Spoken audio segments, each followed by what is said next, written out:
Before you think no contact means the story's over, listen carefully. This is where many people get fooled. The silence feels empty, but for a person who fed on control, silence is never empty. It is a trigger, it is a challenge, it is a wound to their ego. And while you are trying to breathe again, trying to sleep again, trying to remember who you were before all the chaos, they may already be studying the distance between you and asking one question: how do I get back inside their mind? That is why this matters. Because no contact does not only test your will, it exposes theirs.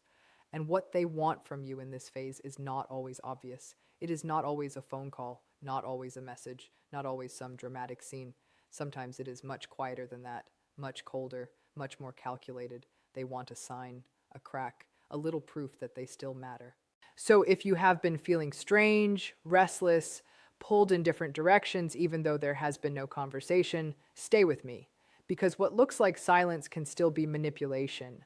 What feels like distance can still be control. And once you see the pattern clearly, once you understand what they are really waiting for, you stop playing defense. You stop second guessing yourself. You stop confusing pain with love.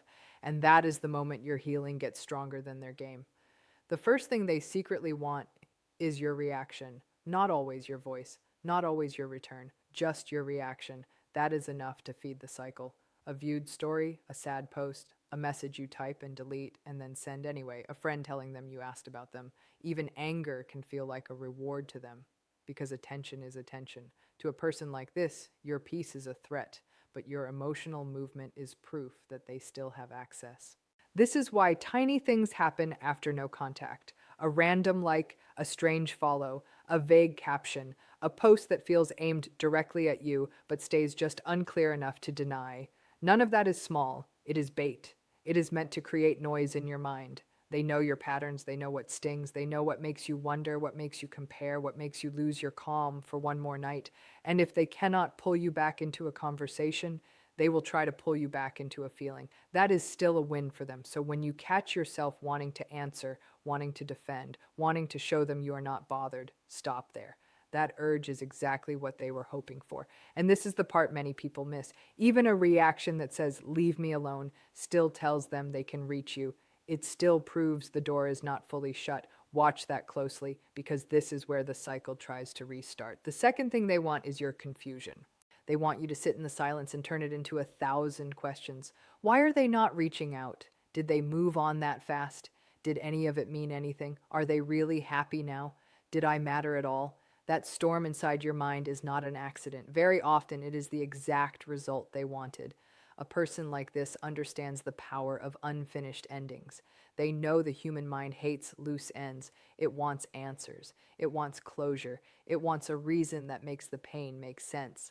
And when they give you none, your mind starts working overtime, searching every memory, every sentence, every warning sign, trying to build a conclusion from pieces that never fit. Stay with me here, because this part is important. Their silence can be staged. It can be used like a mirror that throws your own doubts back at you. You begin to wonder whether you were too harsh, too emotional, too impatient, too damaged, too much. That spiral is useful to them. Confusion weakens your resolve. Confusion makes you softer toward the past. Confusion makes toxic behavior look complicated instead of harmful. And once your clarity starts to blur, reaching back out can begin to feel reasonable. That is why they do not always chase. Sometimes they wait. Sometimes they let the silence do the chasing for them. And if you break first, even once, they take it as proof that their hold never really left. The third thing they want is your guilt. This one is powerful because it works on good people. It works on loyal people. It works on the people who always try to understand, always try to be fair, always try to see the pain behind bad behavior. They know that about you. That is why they chose you. When no contact begins, they often rewrite the story in a way that turns your protection into cruelty. Suddenly, you are the cold one. You are the one who gave up. You are the one who refused to communicate. They may not say it straight to your face. They may say it through silence, through mutual friends, through social media, through a sad image they know might get back to you, but the message is the same. Look what you did to me. And if you are a caring person, that message can hit hard. You start replaying things. Maybe I could have explained better. Maybe I should have stayed longer. Maybe I should not have blocked them. Maybe they are hurting because of me. That is the trap. They hand you their emotional mess and wait to see if you will pick it up. They want you carrying the guilt so they do not have to carry accountability. Listen closely. Real remorse takes responsibility. Manipulation shifts it. Real growth respects your boundary. Manipulation resents it. So when guilt gets loud, remember why you left. Remember the pattern, not just the tender moments. Remember the exhaustion, not only the charm. Guilt can sound noble, but in this kind of dynamic, guilt is often just the last chain they hope still fits around your heart. The fourth thing they want is space inside your mind. If they cannot have your presence, they will settle for your mental energy. They want to stay unforgettable. They want to become that voice that keeps interrupting your peace when the room is finally quiet. That is why, even without direct contact, you may catch yourself replaying arguments, rebuilding conversations that never happened, imagining what you would say if they came back, checking their page, checking again, feeling your chest tighten over someone who is not even in the room. That mental loop is not random. It was built over time, through love and hurt, through reward and withdrawal, through moments of warmth followed by coldness, through confusion so intense that your nervous system learned to stay alert all the time. And when you leave, the body does not always catch up as fast as the truth does. So yes, you may still think about them. Yes, you may still feel pulled, but that does not mean you made the wrong choice. It means the bond was trained into your system. The good news is this: what was trained can be untrained. Every time you refuse to check, refuse to answer, refuse to build a fantasy out of crumbs, you weaken that old wiring. It may not feel dramatic, it may feel slow, but it is working. Little by little, you stop renting out rooms in your mind to someone who brought chaos into every space they touched. And that is a major shift, because once your mind becomes yours again, their silence loses its power. The fifth thing they want is your obsession with the unanswered questions. They want you stuck in the mystery, because mystery keeps them important.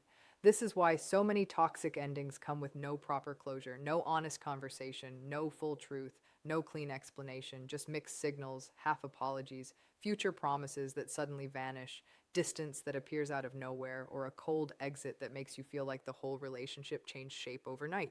Then your mind starts digging. Maybe if I understand it, I can release it. Maybe if I figure out the hidden meaning, I can finally move on. But for many people, that search becomes its own trap, because every question pulls you back into the emotional weather they created. They know confusion creates attachment. They know breadcrumbs create hope. A message that says, just checking in, a memory from the past, a song you both loved, a small line that sounds soft enough to make you pause. None of it has to be big to be effective. It only has to reopen the wound long enough for you to start wondering again. And once you are wondering, you are no longer fully free. Do not miss this part. The obsession is not proof that they were your soulmate. It is often proof that the ending was engineered to leave you emotionally unfinished.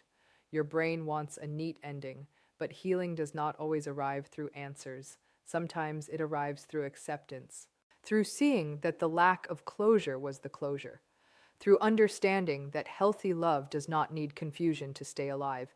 And once you accept that, the hooks start losing their grip.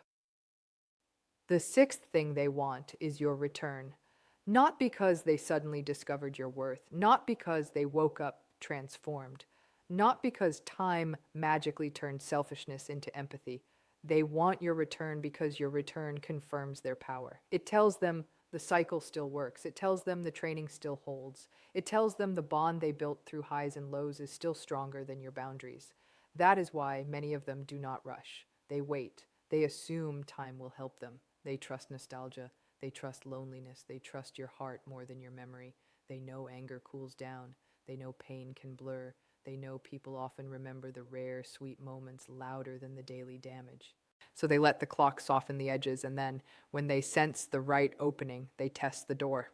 A simple hello, a fake emergency, a kind message on a meaningful date, a question only you can answer, a sudden apology with no real ownership in it. It looks small. It feels familiar. And that is the danger, because what they want is not a new relationship. They want access to the old pattern.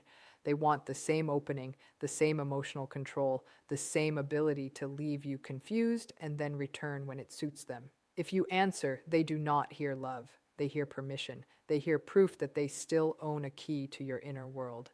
And if that has happened to you before, this next line matters, Being tempted does not mean you are weak. Going back to chaos after clarity is what keeps the wound open. Wanting peace and choosing peace are two different battles. Win both.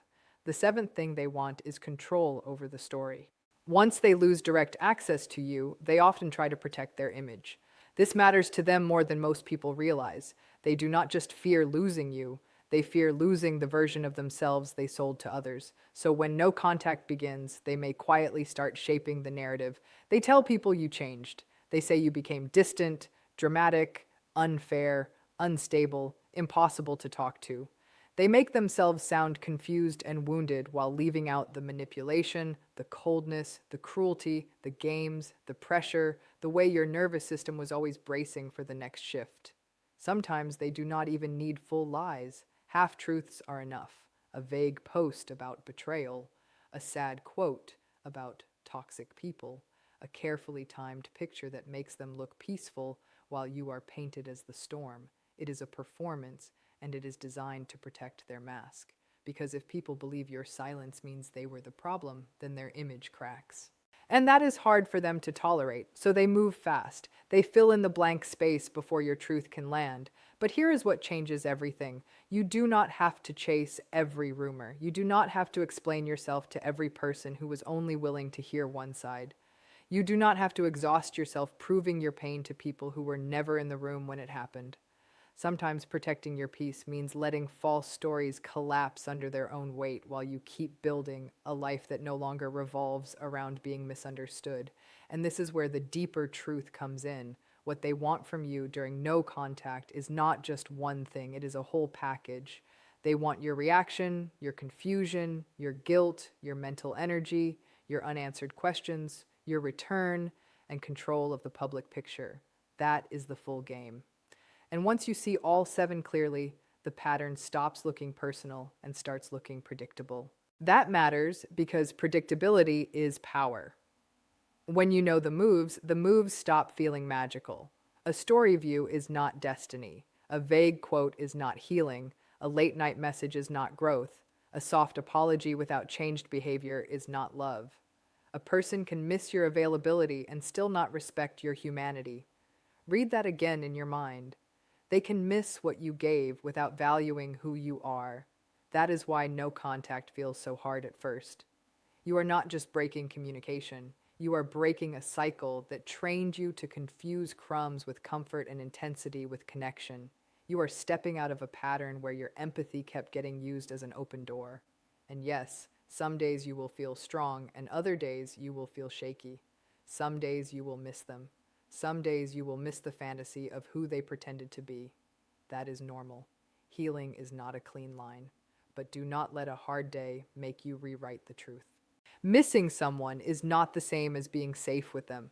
Feeling lonely is not a sign to go back. Sometimes it is just the nervous system adjusting to peace it has not known in a long time. So how do you actually win this? Not by arguing better, not by sending the perfect message, not by finally making them understand what they did. You win by refusing the bait. You win by protecting your attention like it is gold. You win by not checking what does not help you heal. That may mean blocking more than one account. It may mean stepping away from mutual spaces for a while.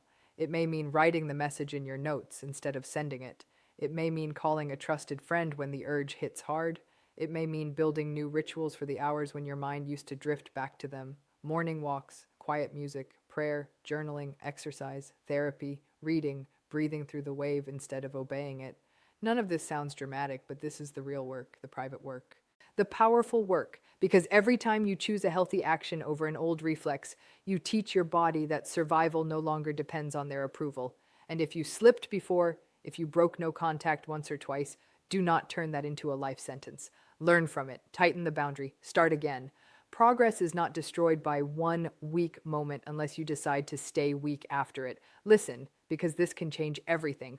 No contact is not about punishing them. It is about rescuing you. It is about ending the habit of abandoning yourself just to keep a bond alive. And once that becomes your focus, your healing stops depending on what they do next. There will be nights when the memories get loud, nights when your mind plays only the warm scenes and hides the worst ones, nights when you almost convince yourself that maybe it was not that bad, maybe they were just wounded, maybe love should have tried harder. That is when you need truth, not nostalgia. Not.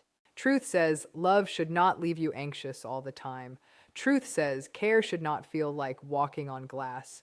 Truth says a bond that constantly confuses you, drains you, silences you, and makes you doubt your own mind is not something you failed to save.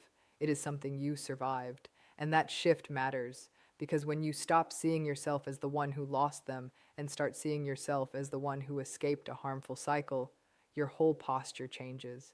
You stop waiting for justice from the person who hurt you. You stop begging memory to be softer than reality. You stop asking why they did it and start asking why you are still giving your future to the question. That is a turning point.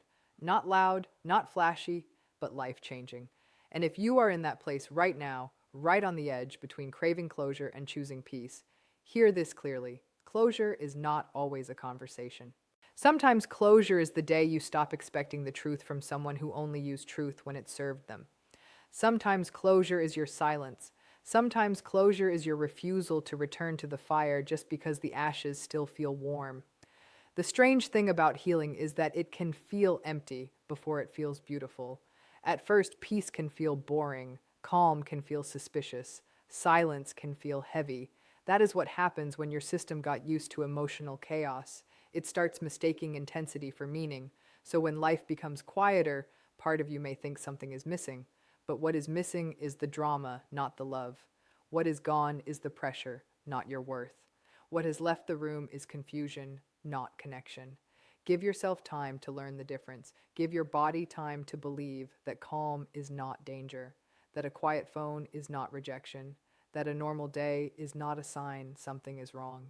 Because once that lesson settles in, the old hooks lose their effect. Their story views mean less. Their indirect messages feel smaller. Their image management stops shaking your core. You begin to see them not as a giant force with special power over you, but as a pattern you finally understand. And understanding takes away a lot of fear. You stop seeing every move as a mystery and start seeing it as a method. That is when your energy comes back, your appetite, your sleep, your laughter, your focus, your sense of self. Little by little, the life that felt paused begins moving again. And the most beautiful part is this. It begins moving without needing them to approve it, witness it, or return to it. That is real freedom, quiet, strong, unshakable. So if you needed one final reminder, let it be this.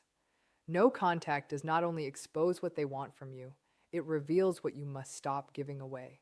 Stop giving away your reaction. Stop giving away your guilt. Stop giving away your nights, your questions, your peace, your energy, your attention, your need to be understood by someone committed to misunderstanding you. The game only works while you keep showing up to play it. The moment you stop, truly stop, something powerful happens. Their silence stops feeling like a weapon. Their absence stops feeling like a test. Their image stops defining your truth, and your future stops being a waiting room. It becomes your life again. Not the life where you keep checking the door, not the life where you keep rehearsing explanations. A different life, a steadier life, one where peace is no longer strange, one where your heart is not available for manipulation just because it is capable of deep love. If this hit you deeply, hold on to the part that matters most. Distance is not cruelty when it protects your sanity. Silence is not weakness when it saves your soul. And walking away is not failure when staying would have cost you yourself. Let them want what they want. Let them wait for reactions that never come. Let them test doors that stay closed. Your job now is not to be unforgettable to them. Your job is to become reachable to yourself again, and that is where the real story begins.